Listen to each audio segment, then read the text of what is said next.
you. And yes, there it so it's lovely to see all of you people.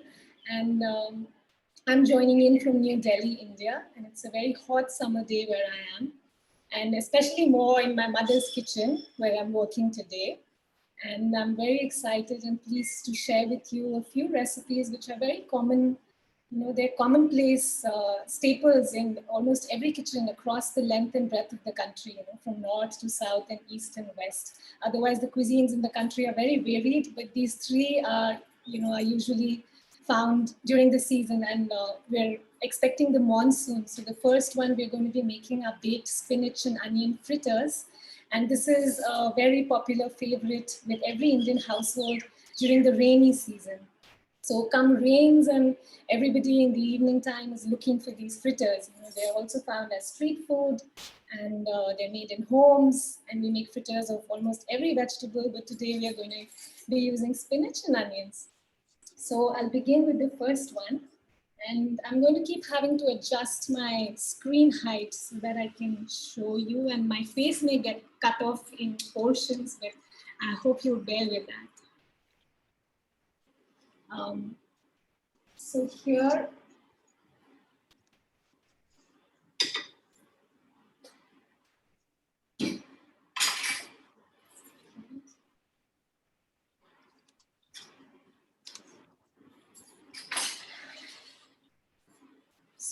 are the ingredients from our first recipe.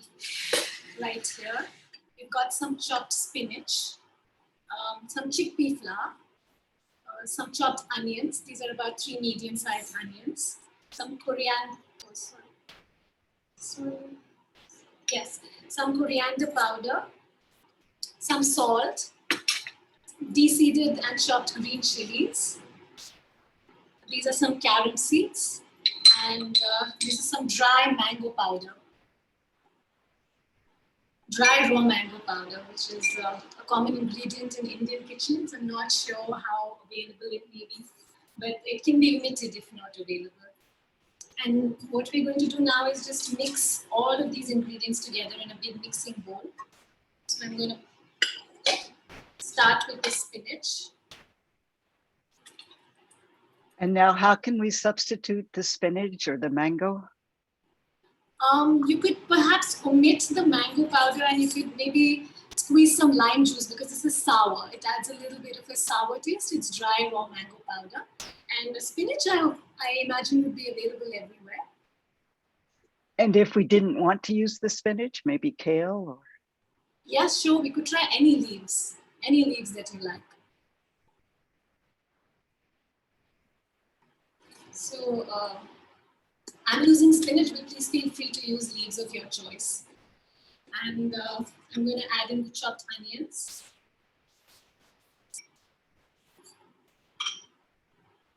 And the chickpea flour.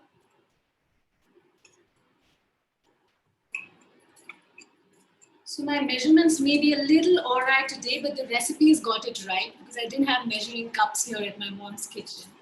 So I hope it's going to turn out fine, but please follow the recipe for the exact measurements. So this looks about all right.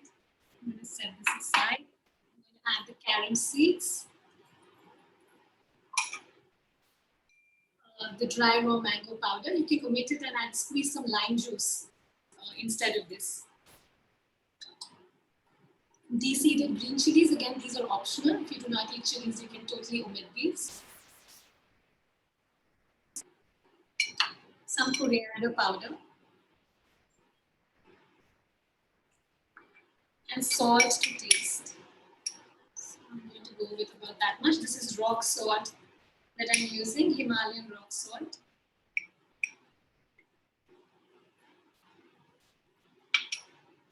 And now I'm just going to mix it all up.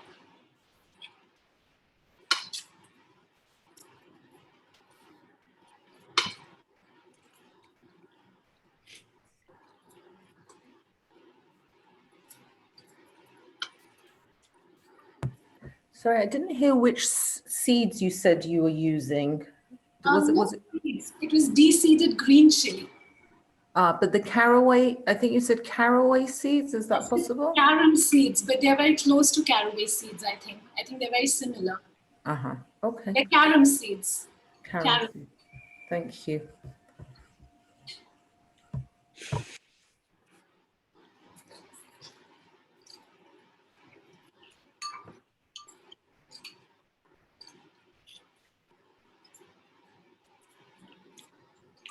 I'm just going to set it aside for a while and wait for the spinach to sweat with the salt. And we're going to move over to the next thing until the spinach sweats a little bit.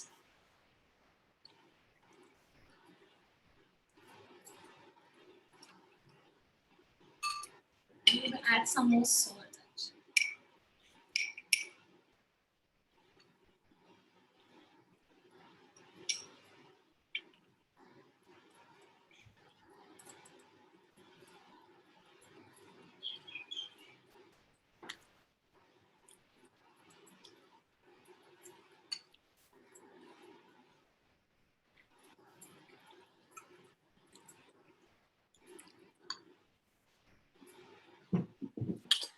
Setting this aside and moving over to our next recipe, which is really very simple.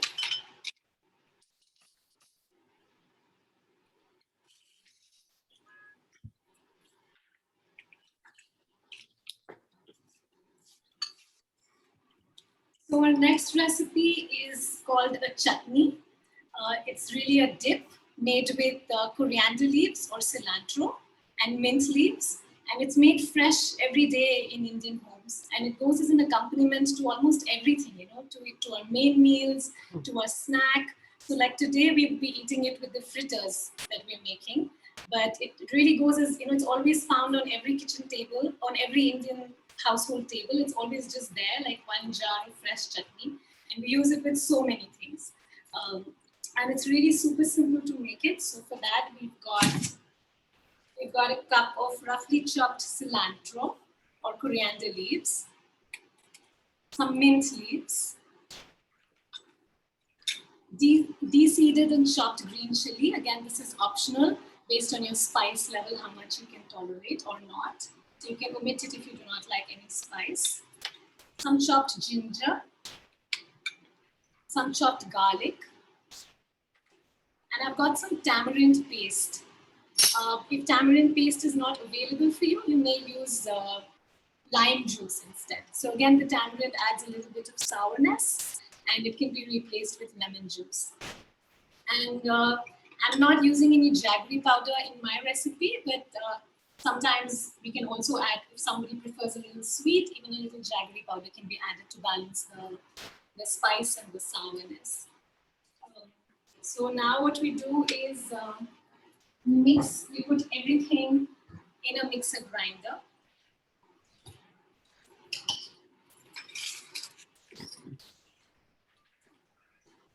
In goes the coriander first, the mint leaves,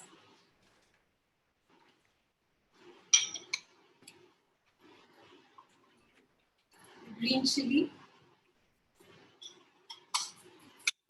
chopped ginger, some garlic,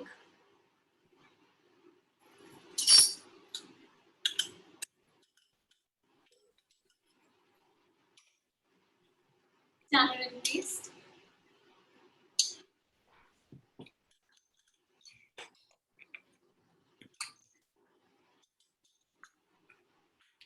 and I'm just going to get a little water for this.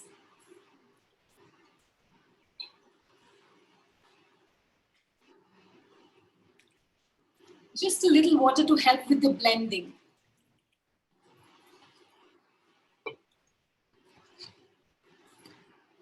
And now it all goes in the mixer.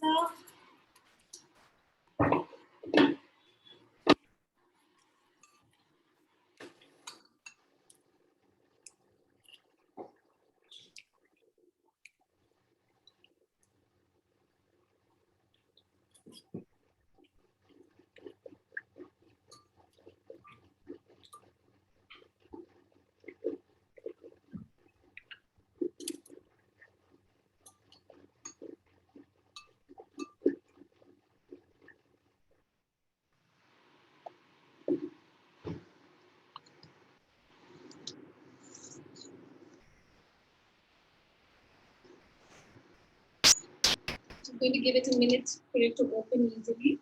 And in the meantime, I'd like to show you something really interesting.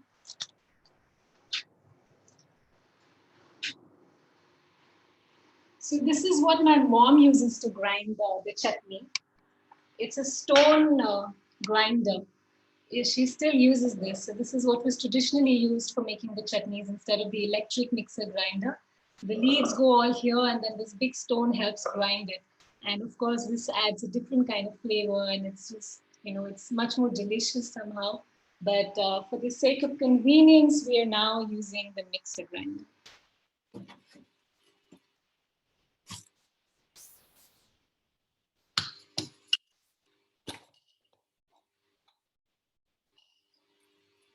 just going to empty it out.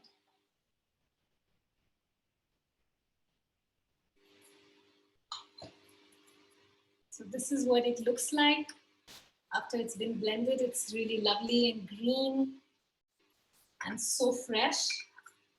And we just add salt, adjust salt according to your taste.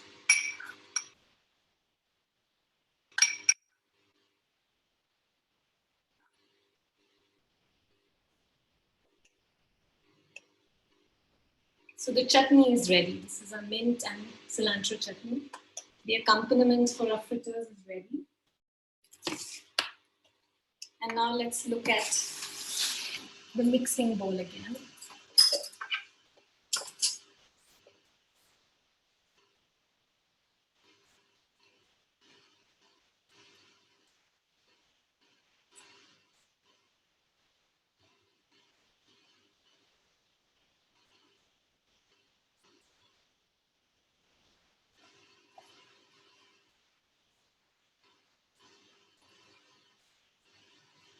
I'm going to use just a little water because perhaps my proportion is not that great today and so it's not binding as well. I'm just going to use a little water to help with the binding.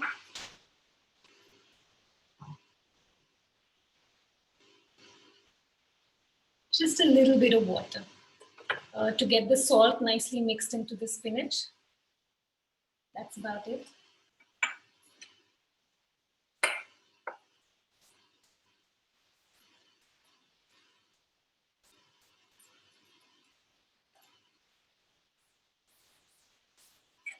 And while this is ready, my oven has already been turned on and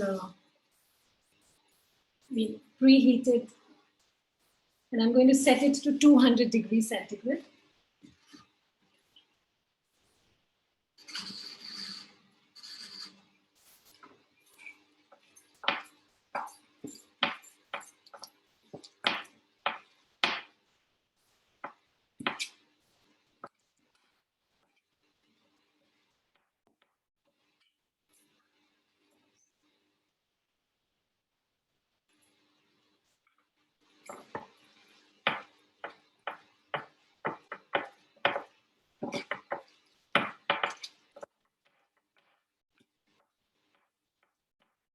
Now it's nicely mixed in. You can have a look at the consistency. So this is our batter for the fritters. And I've got a baking dish right here with some baking paper.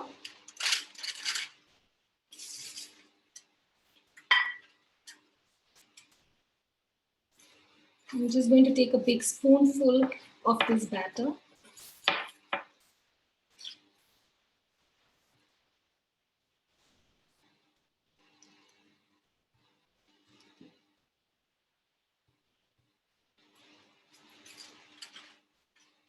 And spread it on the baking sheet.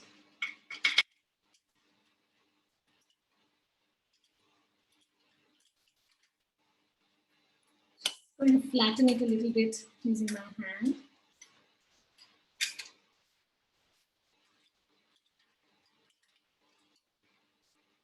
So these can be made oilless, or if you prefer, you can add a little bit of, just a few drops of oil over the top. But I'm making them oilless today.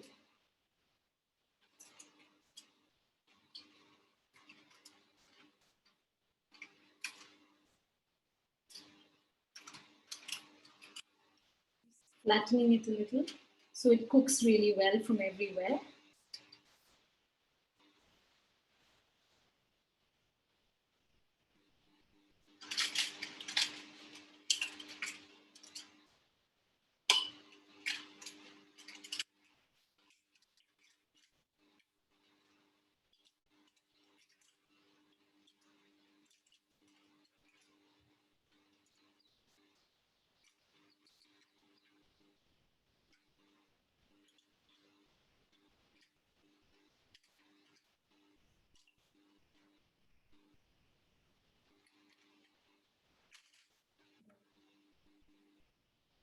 That's what it looks like. And now it's just going to go in the oven.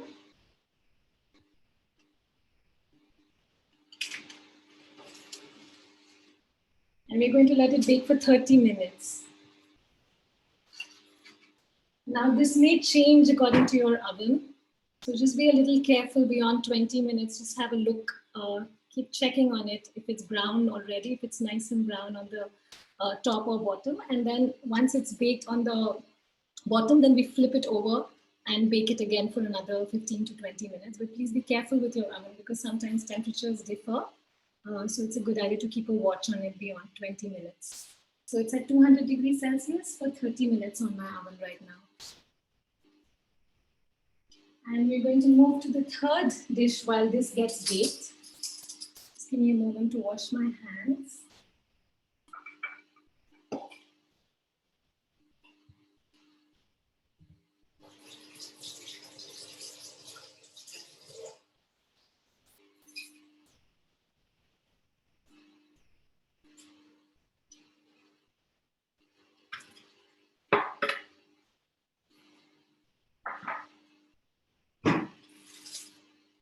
So this recipe is called a kheer, and traditionally it's made with milk. It's made with dairy, cow milk, and the grain that goes with it is rice. It's made with white rice. That's the typical way it's made in Indian homes. But today we're modifying it, and instead of rice, we're using amaranth. We're using puffed amaranth, and instead of the dairy, we're using almond milk. And this is a dessert which is again made in all homes, on auspicious occasions, on birthdays, to celebrate anything happy and auspicious. It's also used as an offering to gods. So it's a very, very traditional Indian dessert, but of course we've modified it and it's not so traditional anymore. But the essence of it remains, and it's called a kheer. So for this recipe, what we need are these ingredients. So have a glass of almond milk. This is puffed or popped amaranth. That's what it looks like. And have some cinnamon powder, some jaggery powder. Instead of jaggery powder, one may use date paste as well. Some cardamom powder, julienned almonds, and some beautiful smelling saffron. The saffron is from all the way in Kashmir.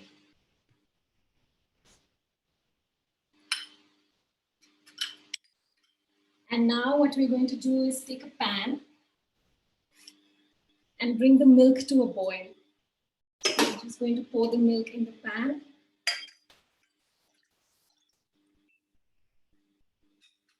I'm just placing it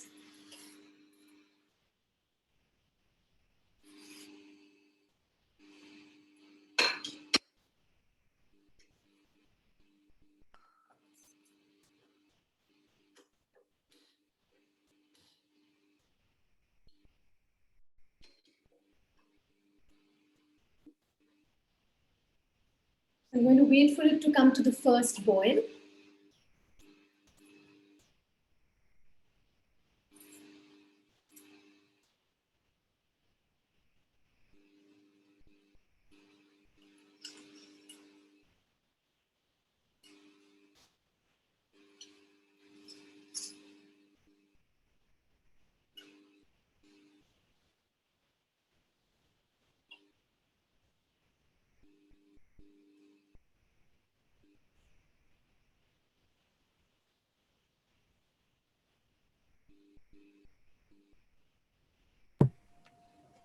You suggested something else instead of the jaggery powder, but I didn't hear what you said.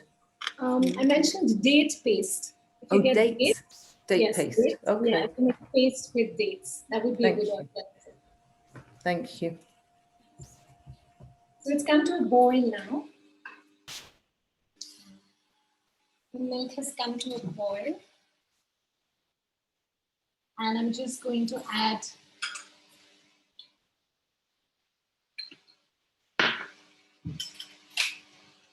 the cinnamon powder. the cardamom powder. And also going to lower the heat now. I'm going to turn it to sim. And I'm going to add the amaranth.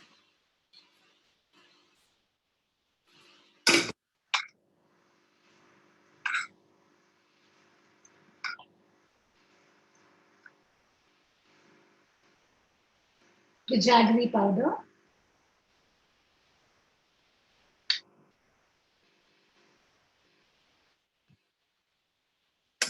And mix everything. And we cook it for another 2 minutes.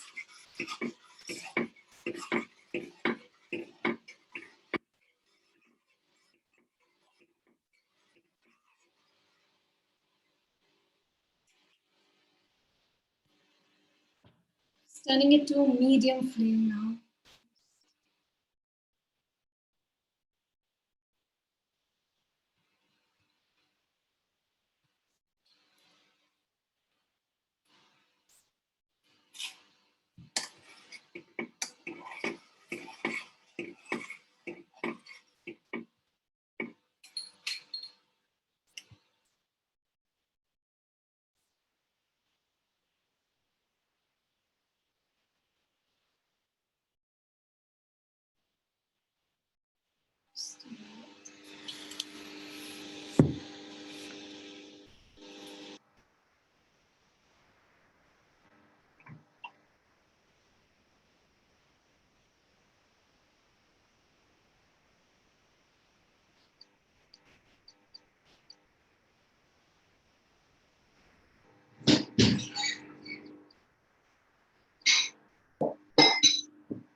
And 2 minutes are up, and I'm just turning it off the flame.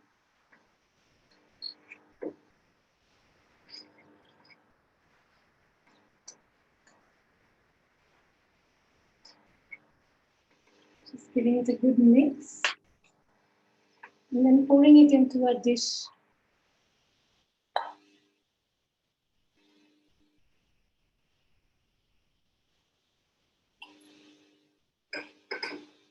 And once it's in a dish, we top it with the julienne almonds.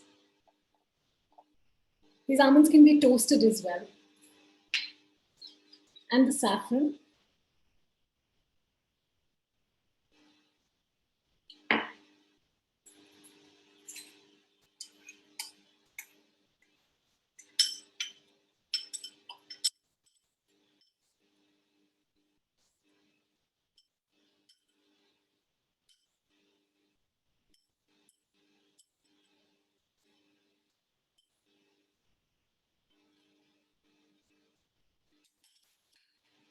Always starts looking exotic as soon as we add the saffron. And now this one can be had warm or cold. So right now it's really hot for us, so I prefer to chill it in the refrigerator for some time before I have it. In the winter, it's nice to have it hot and warm. So that's up to you. You may chill it and have it, or have it cold. And it's really very simple and tastes really nice. And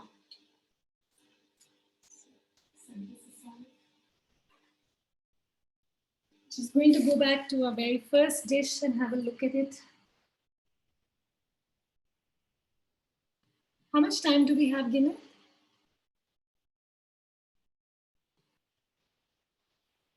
Plenty of time. We have another 20 minutes.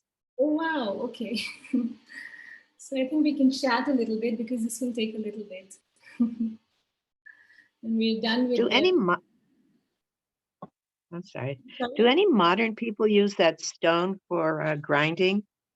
Is it just your mother's generation? Well, I guess some people who are very particular and, like who are able to invest that kind of time. Yes, there are several people who are going that way now. It was completely lost when I was growing up. But my generation at this age now and the younger generation, they're really going back to the older ways and trying, making time for it and really appreciating the wisdom of the older ways. So yeah, there's a movement there for sure. Nice. Yes.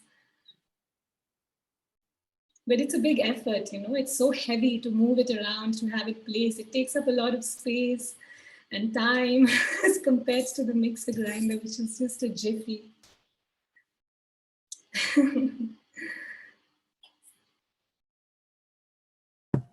It was amazing when you used the blender, there was barely any noise. I thought maybe it wasn't working. I was like, wow, this is amazing. Really? And I thought it must be so noisy. I forgot to turn my microphone to mute. I thought I should have put it to mute, and it was so rude because it would be so noisy. It's very quiet. Oh, it's actually, it wasn't quiet for me here, but I'm happy it was for you. Does your mother eat a traditional diet like you do? Well, she eats a combination of things. But yeah, she eats certain foods which are more traditional, which I do not eat. So I mean, it's quite varied. You know, the way my mother eats is very mixed. You know, she eats certain modern things. She also has a taste for the junk food now. But when she's cooking, then she cooks in the traditional manner. So it's really a mix.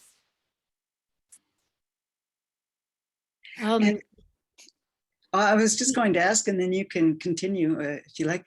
I'm just wondering how you adjust your diet to the tremendous heat that you experience Well, we eat outside. a lot of cooling foods, some raw foods, you know, at this time, a lot of cucumber, like just generally feel like having cucumber at this point. Coconut water, a lot of fluids, because we really need to get ourselves hydrated. You know, sometimes when I do not take my attention there, as you can see, I'm sweating so much. You know, there's a lot of dehydration that happens with loss of fluids. So, so different kinds of things. We have some cooled teas. Tarika and I prepare some herbal blends, you know, which are really nice for the summer. And then we chill it and have it in the summer, and we warm it for the winter. And just some fresh foods, lightly steamed greens, less cooked food, less oil, less spices, you know. Otherwise, we cook with so many spices in India that during this time, because it's just so hot, we tend to use less.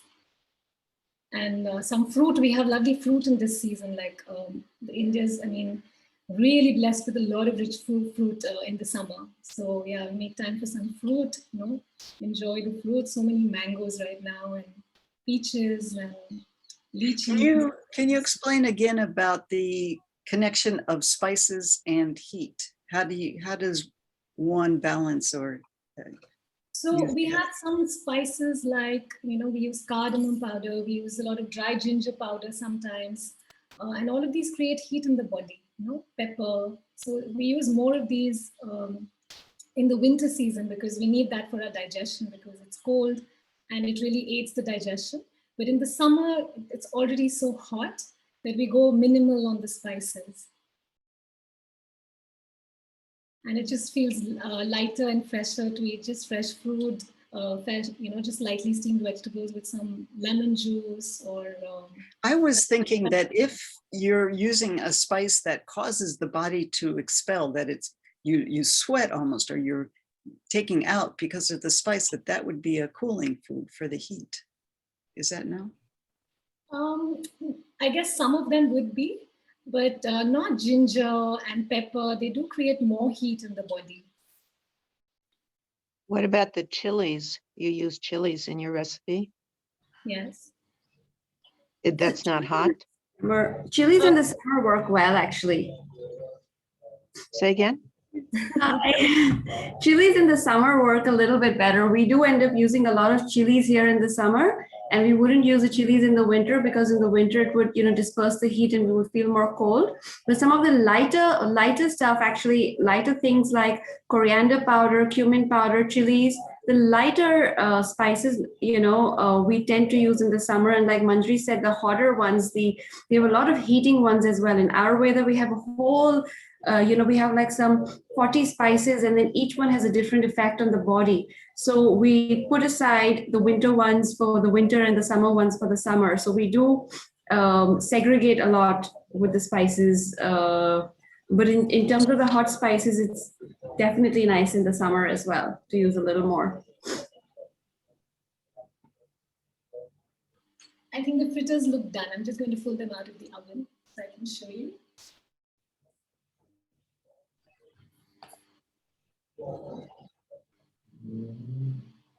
My mom does barely any baking, so I can't even find mittens here. And her oven is really tiny, you'd like to see. It's really very tiny. So you know she hardly does any baking.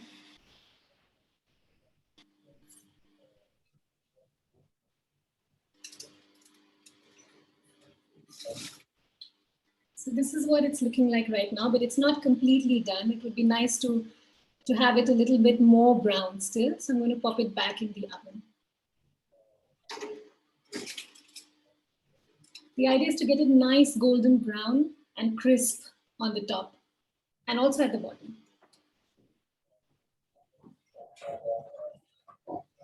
So we can go back to chatting a little bit again.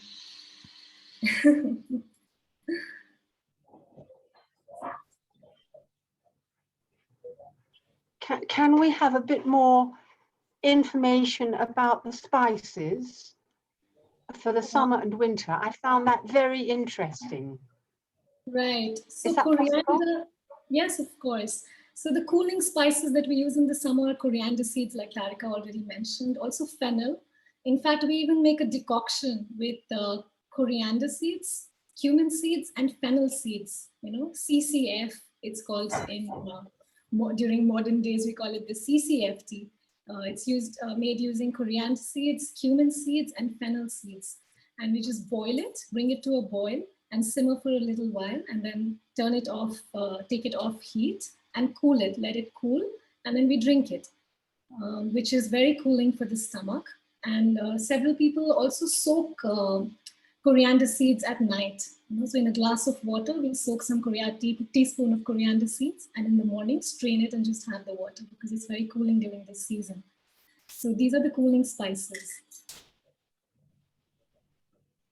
It really helps the stomach in the summer.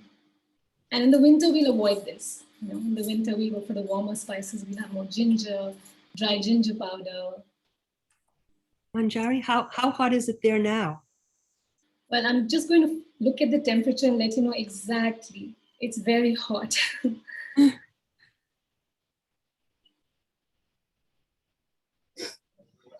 Yes, it's still 42 degrees. Does anyone know what that is in Fahrenheit? I'll check for you. It's above 100, and also remember it's past 6:30 for the past 7 o'clock 7 p.m. for us. in the evening. Oh, wow. 7 p.m. in the evening, and it's 42 degrees. Wow. It's really very hot. Can you say a bit more about the use of chili for summer or winter in cooking? Yes, Tarka, would you like to take that one? Yeah, sure. Actually, chilies, the hot chili. So there are two kinds of spices. One is the kind of spice which flavors the food and it's just seasoning, you know, like the coriander, cumin, and all of those. Some are heating spices and cooling, like I said, and some are just hot spices, the spicy, like as in they're just spicy with seeds in them. So the spices which have seeds in them, at the first moment they increase the heat in the body, and that's why you sweat, and then they push out the heat, and so they ultimately cool the body. So using hot spices in the summer is actually nice, but you know, at the peak of summer when it's really hot, you don't even feel like using the hot spices because it's just so hot. You literally want to have just lightly salted and lemony food and a little more raw fruit, raw food and salads. So when it's very hot, you know, Manjari is talking about the context changes between the heat in different parts of the world and here. So the very hot months of May and June, we almost don't even want to have any spices at all. But just before that, in March and May and July and August, we do have a lot more of the hot spices, which help to cool the body because it disperses the heat out of the body. Is this knowledge that you have, or this is common what everyone does? This is common. This is quite common. This is quite common in terms of, you know, a lot of the practices are definitely very common. However, there are a lot of people who have gotten so used to spice in the modern days, and their palate is so used to sugar and spice that they don't leave it in the winter either. And that tends to, weaken the modern Indian health. And when you see a lot of us, if you'll see India have, weaker kidneys, and we have a lot of darkness around our eyes. And one of the macrobiotic teachers, late Mona Schwartz, I was lucky enough in my very first year of coming back to India, I found her here, and she said, I spoke to her about the kidneys, and I said, Mona, I have weaker kidneys, and so has weaker kidneys, and so has, darkness around the eyes. And she's like, oh, that's an India thing. That's a modern India thing. That's almost everybody has that as unfortunately, I have to say that's so unfortunate, but unfortunately, that's almost like, like a cultural condition, which is,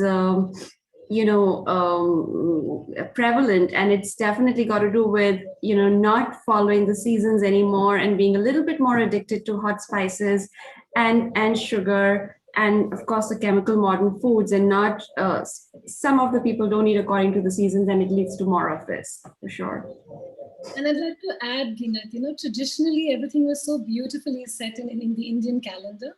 And it was like, our foods were tied to festivals, and we had so many festivals through the year, and there were specific things that we would eat at particular festivals, So if it was the spring festival, there were certain kinds of foods that were made, and there was so much wisdom without knowing, it was just culture that was passed on, that this is what you eat during Holi, and this is what you eat, at this particular festival. But it was really wise, it was very well thought out, and it was perfect for that season. It was just what your stomach needed. It was what the body's immunology needed, to recover, to transition between seasons, between winter and summer. So it was all very beautifully designed, but we've lost it along the generations, and we're now trying to get it back. So that's where we are at as a country, and it's a growing movement. And that Tarika and I we're trying to do the same. Yeah. So it's interesting that between our two countries of Israel and India, of course, they both begin with an I. Let's leave that, because what I want to say is in Hebrew, the word for India is Hodu, and the word for Jew is Yehudi. So it's the same letters, just with a little bit of vowel difference. And we also have these traditions of many holidays, and the food being specific according to that time of year, or the holiday actually being harvest holiday, or together with the seasons. Yes. Yeah. So it's an Yes, interesting. I remember, because I have some friends in Israel, Ginat, and when we had Holi, which is a spring festival, she was talking about your Passover festival. And it was really the same dates, when we were celebrating Holi and you had Passover in Israel, which is really, the transition of seasons for us in India. And we make some very specific desserts and foods and rituals, and it's all designed to help the transition and aid the body. So there are specific passages in the Jewish Bible talking about gifts from the East, and maybe Abraham sending people that way, or people some kind of, and no one quite knows, of course, the melange, or what exactly happened. It's fun to think about what could have been. Right. Also, there's talk about Jesus, that maybe he resurrected or did resurrect and went to the East. Yes, I've read recently an account of Jesus in India, spending a lot of time in Kashmir. I can't say if it's true, but also the name for Jesus in India is Isai, Isa. In India, It's Jesus the same in Hebrew. In Hebrew, it's Yeshua. It's the Savior. Right. Yes, he's also looked at as as a representation of Krishna. So there are so many different accounts even in India of Jesus's travels, and very beautiful and interesting stories. Of course, they're all up for controversies and contention, but they're fascinating to read and imagine the possibility. And a lot of things tie in together, so it's really very fascinating.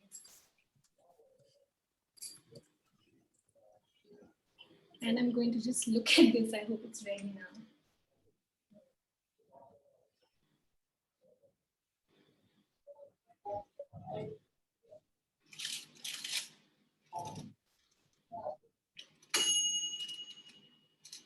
So a 30-minute timer just went up.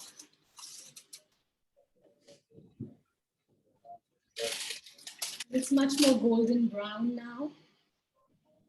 And it's crispy on the top. And I'm just going to try to flip it over to see if it's well cooked on the other side as well.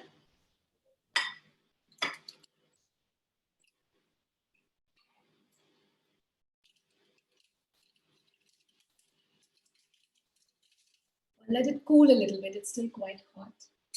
It'll be easier to flip it as it cools. But did you have a good look at it? Just pick it up again.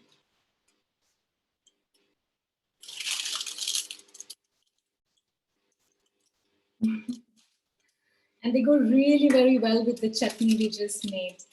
They're absolutely delicious.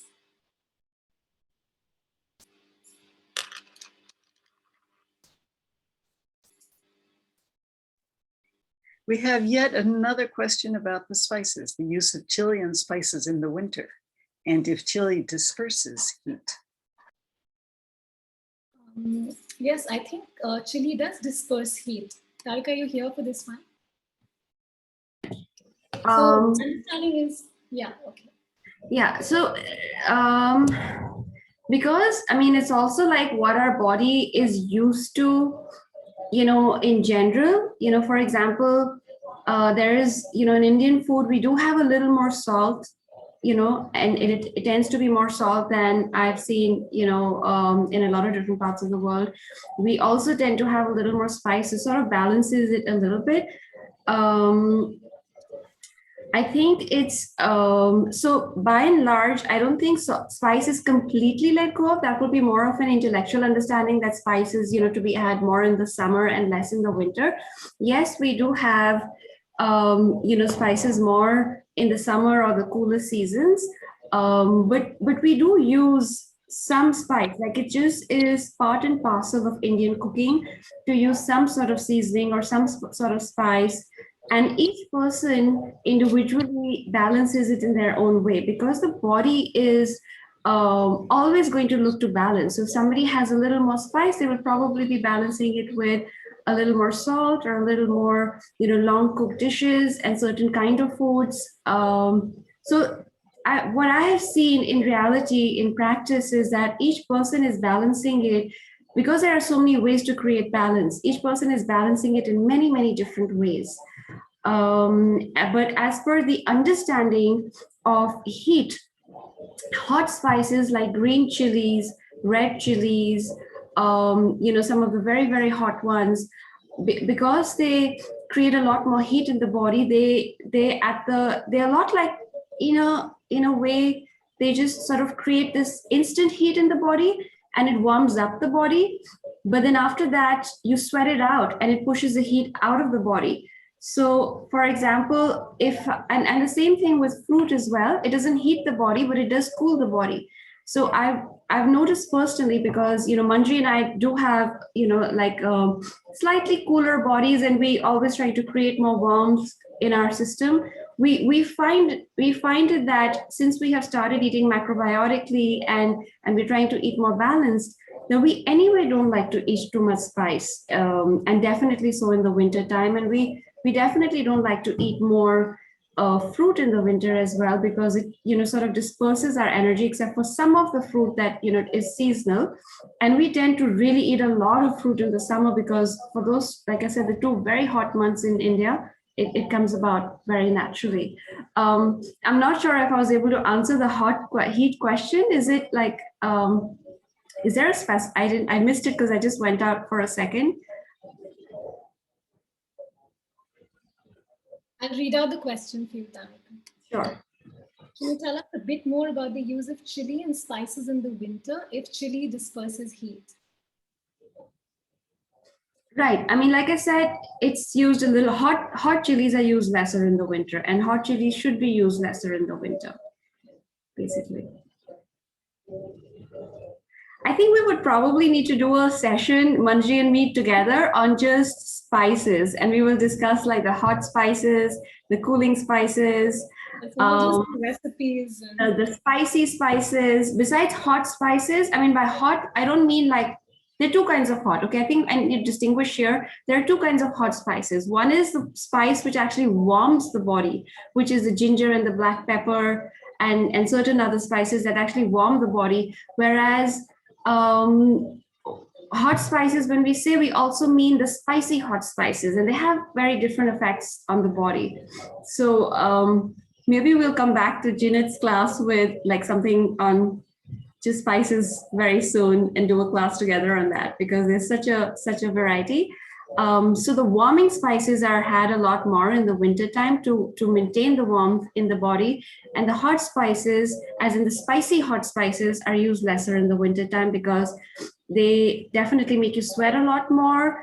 You know, they open up your sinuses and everything. They open up the energy channels, so they just sort of move energy in a very quick way. And in the winter, we probably want to build, and it's, you know, winter is more for the building sort of energy, and we don't want to disperse out energy, and you're sitting more indoors as well because it's, you know, colder.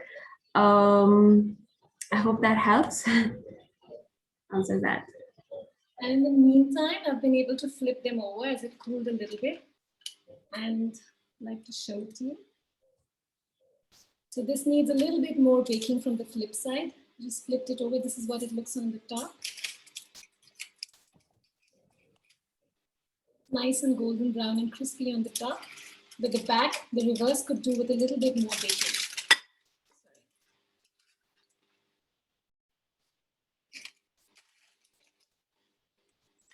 What it's looking like on the flip side.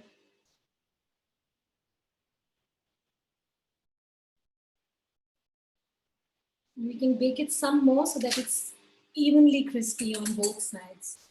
So another 15 minutes with the flip side would be a good idea. And then these would be ready to be had with our chutney.